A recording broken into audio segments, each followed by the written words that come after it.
আজ 25 তারিখ রবিবার। জানাবো আজকের বাছাই করা 30টি গুরুত্বপূর্ণ তাজা খবর। শুরুতেই হেডলাইন। বাংলায় হায়দ্রাবাদ মডেল, বিবাহযোগ্য মেয়েদের দেওয়া হবে 2 লাখ, ভোটের আগে বড় ঘোষণা মিমের। লজিক্যাল ডিসক্রিপেন্সি আনম্যাপদের তালিকা প্রকাশ কমিশনের, কিভাবে দেখতে পাবেন ভোটাররা। নির্বাচনের আগে বিজেপির বড় চাল, সংকল্পপত্র তৈরিতে তাপস অগ্নিমিত্রাদের নিয়ে বিশেষ কমিটি। বাঁকুড়ায় বিজেপি নেতার বাড়িতে আগুন লাগিয়েছে তৃণমূল, পরিবারের পাশে থাকার বার্তা দিয়ে দাবি শুভেন্দুর। হাসপাতালের করিডোরে কুকুরের মুখে কাটা মুন্ডু, জলপাইগুড়ি মেডিকেল কলেজে হাড় হিম করা কাণ্ড। পশ্চিমবঙ্গের থেকে মধ্যপ্রদেশের বাঙালিরা বেশি সুরক্ষিত, বাংলায় পরিবর্তনের ডাক নাড্ডার। শুভেন্দুর সভার আগের দিন মন্দির থেকে সরস্বতীর মূর্তি চুরির চেষ্টা, বিজেপি কর্মীর চাঞ্চল্য নদিয়ায়। নজরে নবান্ন, দুর্বল কলকাতা নয়, সম্ভাবনাময়। বর্ধমান থেকে বাংলা টেস্ট শুরু বিজেপির নবীন সভাপতির। পাখির চোখ বিধানসভা ভোট, বিজেপির সর্বভারতীয় সভাপতির প্রথম রাজ্য সফরে নেই কলকাতা, কেন অগ্রাধিকার পাচ্ছে দুর্গাপুর। ভোটের আগেই তুমুল অশান্তি, বর্ধমানে রেল লাইনে শুয়ে নজিরবিহীন বিক্ষোভ, বিপাকে হাজার হাজার যাত্রী। সুপ্রিম কোর্টের নির্দেশ মানল না নির্বাচন কমিশন, অভিষেকের দাবিতে শুরু রাজনৈতিক চাপানউতোর। পিসি ভাইপোকে 30,000 ভোটে হারাবো, তৃণমূল হাইকমান্ডকে খোলা চ্যালেঞ্জ হুমায়ুন কবিরের। দার্জিলিং এ রক্তপাত, শৈল শহর বেড়াতে এসে চালককে এলোপাথারি কোপ, শ্রীঘরে পাঞ্জাবের 5 পর্যটক। বিশ্বকাপ বয়কট, পাকিস্তানের ও বাংলাদেশের সঙ্গে অন্যায় করা হয়েছে, আইসিসির বিরুদ্ধে দ্বিচারিতার অভিযোগ নেভভির। নীলবাদের গাড়ির সঙ্গী দেহরক্ষী, হিরো সাজতে অফিসার সেজে অশোকনগরে স্কুলে স্কুলে ঘুরল নাবালক। এসআইআর এর নামে বিজেপির ভোট চুরির প্রধান সহযোগী কমিশন, ফের তোপ রাহুলের। অযথা তাড়াহুড়ো করে এসআইআর করা হচ্ছে পশ্চিমবঙ্গে, মত অমর্ত্য সেনের, বললেন গণতন্ত্রের প্রতি অন্যায়। গয়নার লোভী শাশুড়িকেই খুন লক্ষ্মীমন্ত বৌমা, ধৃত বধূর প্রেমিক 24 ঘন্টার মধ্যে কিনারা পুলিশের। মহারাষ্ট্রে বিজেপি প্রার্থীর নাম দুবরাজপুরে ভোটার তালিকায়, সোশ্যাল মিডিয়ায় তৃণমূলের অভিযোগে রাজনৈতিক বিতর্ক তুঙ্গে। সামনে ফলের দোকান, আড়ালে জাল লটারির ব্যবসা, বর্ধমানে পুলিশের অভিযানে বাজেয়াপ্ত কোটি টাকার টিকিট। উন্নয়নের পাঁচালী শোনাতে গিয়ে শুনলেন চোর স্লোগান, বিক্ষোভের জেরে এলাকা ছাড়লেন তৃণমূল বিধায়ক। বাঁকুড়ায় আক্রান্ত বিজেপি নেতার বাড়িতে শুভেন্দু, পুলিশকে হুঁশিয়ারি দিয়ে সময়সীমা দিলেন বিরোধী দলনেতা। কাজ না করলে দল পাশে থাকবে না, এসআইআর এর জন্য তৈরি ওয়ান রুমে কর্মীদের নিষ্ক্রিয়তায় ক্ষুব্ধ অভিষেক। স্ত্রীর প্রেমিকের ঘরে অস্ত্র হাতে হাজির, রক্তে ভাসল ধূপগুড়ির বাড়ি, খুন করে থানায় আত্মসমর্পণ স্বামীর। মনিরুলের বিরুদ্ধে এফআইআর, ভাঙচুরে অভিযুক্ত তৃণমূল বিধায়ক বললেন জেলে যেতে হলে যাব। মাধ্যমিকের 1 সপ্তাহ আগে অ্যাডমিট কার্ড নিয়ে বড় ঘোষণা শিক্ষামন্ত্রী। রবিবার একটানা 17 ঘন্টা বন্ধ দ্বিতীয় হুগলি সেতু, কোন পথে চলাচল করবে যানবাহন জেনে নিন। রাজীবের অবসর 31শে জানুয়ারি, বিদায় সংবর্ধনা 28, তবুও পরের ডিজির পদে 7 পুলিশ কর্তার সঙ্গে তার নামও পাঠালো রাজ্য। সাধারণতন্ত্র দিবসের আগে পাঞ্জাবে নাশকতার ছক, ভয়াবহ বিস্ফোরণে উঠল ট্রেন। চীনের সঙ্গে বাণিজ্য চুক্তি করলে এবার কানাডার উপর 100% শুল্ক চাপানোর হুমকি ট্রাম্পের। রাতের মেট্রোয় আত্মহত্যার চেষ্টা, ব্যাহত ব্লু লাইনের পরিষেবা, ফেরার পথে ভোগান্তিতে যাত্রীরা। আমরা প্রতিদিন চেষ্টা করি আপনাদের কাছে সঠিক ও নিরপেক্ষ খবর পৌঁছে দিতে। যদি আমাদের এই প্রচেষ্টা ভালো লাগে তবে দয়া করে একটি লাইক দিয়ে পাশে থাকার বার্তা দিন। আপনার একটি লাইকে আমাদের আগামী দিনের অনুপ্রেরণা। এবার এক এক করে দেখে নেব বিস্তারিত খবর। ডিজি পদে ফের রাজীবের নাম, গান গেয়ে খোঁচা সুকান্তর। ডিজি রাজীব কুমারের অবসরকালীন সংবর্ধনার দিনও স্থির হয়ে গেছে। তারপরেও নবান্ন থেকে যে পুলিশ কর্তাদের নাম ডিজি পদের জন্য পাঠানো হয়েছে তাতে রাজীব কুমারের নামও রয়েছে।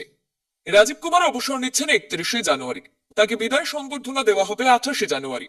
তারপরেও রাজ্য পুলিশের পরবর্তী ডিজি পদের জন্য 8 জনের নাম ইউনিয়ন পাবলিক সার্ভিস কমিশনের কাছে পাঠিয়েছে রাজ্য। সেই তালিকায় আবারও রাজীব কুমারের পাশাপাশি মামলাকারী আইপিএস রাজেশ কুমারের নামও রয়েছে। এছাড়াও রণবীর কুমার, দেবাশিস রায়, অনুজ শর্মা, জগমোহন, এন রমেশ বাবু এবং সিদ্ধিনাথ গুপ্তার নাম রয়েছে। রাজীব কুমার বর্তমানে ভারপ্রাপ্ত ডিজি হিসেবে রয়েছেন। রাজ্য পুলিশের শেষ স্থায়ী ডিজি ছিলেন মনোজ মালব্য। এদিকে রাজীব কুমারের নাম পাঠানো এই দিদি তেরা ডিজি দিওয়ানা বলে গান গেয়ে খোঁচা দিয়েছেন সুকান্ত মজুমদার। কেন্দ্রীয় প্রতিমন্ত্রী বলেছেন অবসরের পরেও দিদির ডিজিকে ছাড়তে চাইছেন না। এরপরে হুঁশিয়ারি দিয়ে বলেছেন রাজীব কুমার ডিজি হয়ে ফিরলেও তৃণমূলের বিসর্জন হবেই। লজিক্যাল ডিসক্রিপেন্সি আনম্যাপডদের তালিকা প্রকাশ কমিশনের কিভাবে দেখতে পাবেন ভোটাররা? তৃণমূল কংগ্রেসের দায়ের করা মামলার পরিপ্রেক্ষিতে সুপ্রিম কোর্টের নির্দেশ মেনে নির্ধারিত সময়ের মধ্যে লজিক্যাল ডিসক্রিপেন্সি এবং আনম্যাপড ভোটারদের তালিকা প্রকাশ করল নির্বাচন কমিশন। শনিবার রাত 9:30টার পর রাজ্য নির্বাচন কমিশনের ওয়েবসাইটে তালিকা আপলোড করা হয়েছে। সেই সঙ্গে ইআরও এবং এইআরওদের কাছে বুথ ভিত্তিক এই তালিকা পাঠানো হয়। কমিশন সূত্রে খবর, আপাতত তারাই তালিকা দেখতে পাবেন।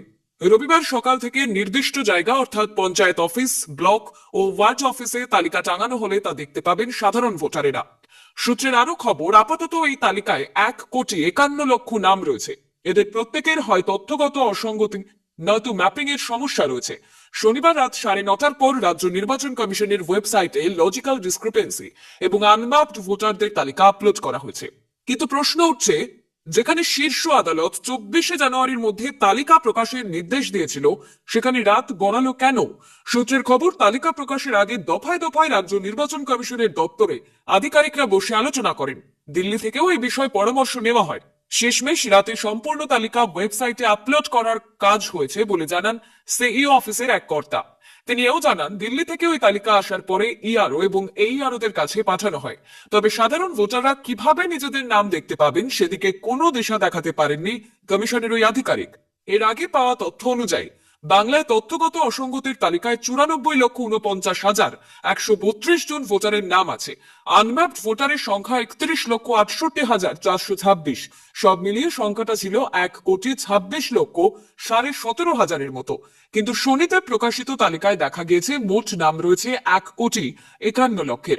সূত্রের খবর, এর মধ্যে বেশিরভাগ নাম তথ্যে অসঙ্গতির কারণে এই সংখ্যাটা প্রায় 1,20,00,000। আর আনম্যাপড ভোটারের সংখ্যা 31 থেকে 32 লক্ষ। শুনানিতে গড় হাজির ছিলেন 10 থেকে 15% ভোটার। দিনে এসআইআর, রাতে সিনেমা, কাজ বাদলেন অভিষেক। এসআইআর নিয়ে কার্যত দলীয় নেতা কর্মীদের ঝাঁপিয়ে পড়ার নির্দেশ দিয়েছেন অভিষেক বন্দ্যোপাধ্যায়। দলের প্রায় 1 লক্ষ পদাধিকারীকে ভার্চুয়াল বৈঠকে নির্দেশ দিয়েছেন দিনে এসআইআর এর কাজের পর রাতে সিনেমা দেখাতে। মমতা বন্দ্যোপাধ্যায়ের সরকারের প্রকল্পগুলো নিয়ে লক্ষ্মী এলো ঘরেতে নামে ছবি তৈরি হয়েছে।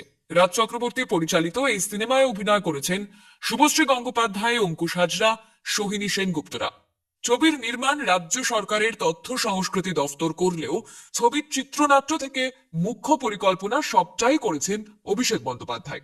শনিবার বৈঠকে অভিষেক বন্দ্যোপাধ্যায় নির্দেশ দিয়েছেন, দিনের বেলা এসআইআর এর কাজ মিটিয়ে সন্ধ্যায় পাড়ায় পাড়ায় পর্দা টানিয়ে লক্ষ্মী এলো ঘরে ছবিটি প্রদর্শন করতে।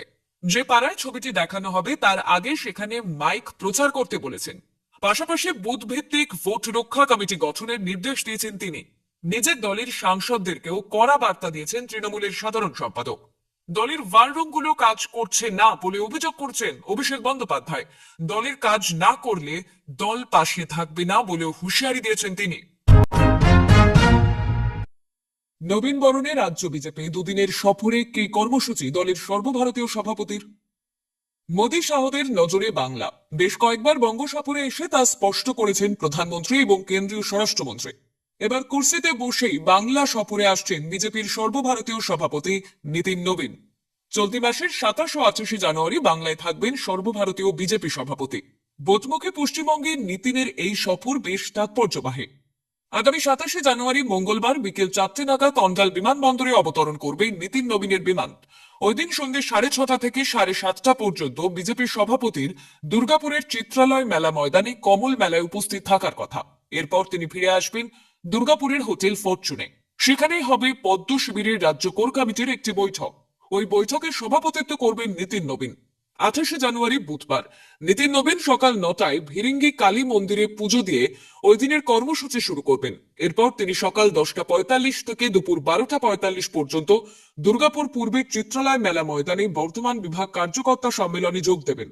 বুধবার বিকেল দুপুর 2:30 থেকে পৌনে 4টে পর্যন্ত রানীগঞ্জে আসানসোল জেলা কার্যকর্তা সভায় অংশগ্রহণ করবেন। বিজেপি সূত্রে খবর, নিতিন নবীনের এই সফরের উদ্দেশ্য হলো দলের কার্যক্রমকে শক্তিশালী করা এবং এই অঞ্চলের কার্যকর্তাদের সঙ্গে মত বিনিময় করা। 28 জানুয়ারি সন্ধ্যায় তিনি অন্ডাল বিমানবন্দর থেকে রওনা হবেন। আগামী এপ্রিল মে মাসে পশ্চিমবঙ্গে বিধানসভা ভোট দামামা কার্যত বেজেই গিয়েছে। এই প্রেক্ষিতে দায়িত্ব পেয়ে নিতিন নবীনের বঙ্গ সফরে রাজ্য বিজেপির বিভিন্ন চ্যালেঞ্জ কতটা মোকাবিলা সম্ভব তা নিয়ে কৌতূহলী তীব্র হচ্ছে। এবার ওন্দাকাণ্ডে পুলিশকে ডেডলাইন শুভেন্দু। ওন্দাকাণ্ডে পুলিশকে ডেডলাইন বেঁধে হুঁশিয়ারি দিয়েছেন শুভেন্দু অধিকারী। 26 তারিখের সময়ের মধ্যে দোষীদের গ্রেপ্তার করা না হলে পুলিশের বিরুদ্ধে আদালতে যাওয়ার হুঁশিয়ারি দিয়েছেন তিনি। ওন্দার বিজেপি নেতা তথা সোশ্যাল মিডিয়ার কো কনভেনার তাপস বারিককে পুড়িয়ে মারার চেষ্টার অভিযোগে শনিবার বিক্ষোভ মিছিল এবং প্রতিবাদ সভায় যোগ দিয়েছিলেন শুভেন্দু অধিকারী। সেখান থেকে আক্রমণ করে শুভেন্দু অধিকারী বলেছেন, পুলিশকে গুন্ডা বা জামাতে পরিণত করেছেন মমতা বন্দ্যোপাধ্যায়। ঘটনার 48 ঘন্টা পর ফরেনসিক হয়। এই পুলিশকে দিয়ে কি করে তদন্ত সম্ভব? প্রশ্ন তুলছেন শুভেন্দু অধিকারী। তার দাবি, বিজেপির লোকজন আসবে দেখে তড়িঘড়ি শনিবার ফরেনসিককে পাঠিয়েছে। এ রাজ্যে পুলিশ কোনো তদন্ত সঠিক করে না, এটাও করবে না। তিনি আরো বলেছেন, সবাইকে পিসি ভাইপোর দল করতে হবে, আর তা না হলে এমনটাই হবে। ভোটে জিততে বিজেপির যুব নেতাদের টার্গেট করেছে তৃণমূল। শুভেন্দু অধিকারীর দাবি, আগুন লাগিয়ে দিয়ে বলতো শর্ট সার্কিট হয়েছে। বাঁকুড়ার ওন্দার নাকাইজুড়িতে বিজেপি নেতা তথা সোশ্যাল মিডিয়ার কো কনভেনার তাপস বারিকের বাড়িতে পেট্রোল ঢেলে আগুন লাগানোর অভিযোগ ওঠে। বিজেপির অভিযোগ ছিল, তৃণমূলের দুষ্কৃতীরা গভীর রাতেই হামলা চালায়। বাইরের থেকে শিকল তুলে আগুন ধরিয়ে দেওয়া হয়, আর প্রতিবেশীরাই চিৎকার শুনে তাপস এবং তার বাবা মাকে বাঁচায়। উন্নয়নের পাঁচালী শোনাতে গিয়ে চোর স্লোগান তৃণমূল বিধায়ককে। উন্নয়নের পাঁচালী শোনাতে গিয়ে চোর স্লোগান শুনলেন নারায়ণগড়ের তৃণমূল বিধায়ক। দলীয় কর্মীদের একাংশই তাকে ঘিরে চোর চোর স্লোগান দিয়েছেন বলে অভিযোগ। বিক্ষোভের জেরে কার্যত গাড়ি ঘুরিয়ে এলাকা ছাড়েন তৃণমূল বিধায়ক সূর্যকান্ত অট্ট। জানা গেছে, শনিবার সকালে পশ্চিম মেদিনীপুরের নারায়ণগড়ের কসবা কমিউনিটি হলে হাজির হয়েছিলেন তৃণমূল বিধায়ক সূর্যকান্ত অট্ট। সে সময় তৃণমূলের দলীয় পতাকা নিয়ে কয়েকজন তার গাড়ি ঘিরে ধরেন, চোর চোর স্লোগান দিতে থাকেন। আর বিক্ষোভকারীদের অভিযোগ, 2021-এ বিধায়ক হওয়ার পর থেকে ওই এলাকায় একবারও আসেননি সূর্যকান্ত অট্ট, অথচ এই কসবা এলাকা থেকে ভালো লিড পান তিনি। ভোট আসতে এলাকায় দেখা যাচ্ছে তাকে। বিক্ষোভকারীদের আরো অভিযোগ, এই অঞ্চলের ভোটারদের অপমান করেছেন সূর্যকান্ত। যদিও সূর্যকান্তর দাবি, যারা টাকা কামাতে পারছেন না তারাই স্লোগান দিচ্ছে।